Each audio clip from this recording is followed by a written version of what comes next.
Dobar dan i dobrodošli u još jedan video na našem kanalu.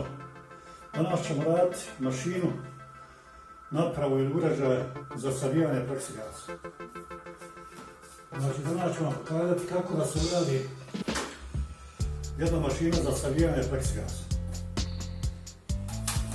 Ja ću koristiti grijač iz mikrovalne pećnice. Postoji više načina da se uradi mašina za savijanje, može se to raditi uz pomoć kantal žice koja će se ubaciti ovdje u poraz između ove dvije ploče, spojiti na krajima, dovesti na paljenje i raditi na taj način. Ali ja ću na nas raditi uz pomoć grijača iz mikrovalne pećnice i pokazati kako se savija PlexiGlass uz pomoć grijača iz mikrovalne pećnice. Znači, ja sam pripremio dvije ploče.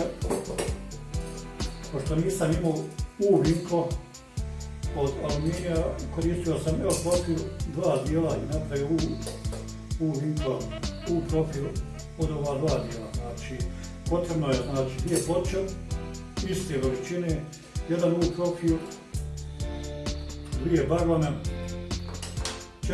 četiri veća i dva mala šarapa i naravno alat s kojim ćemo to raditi.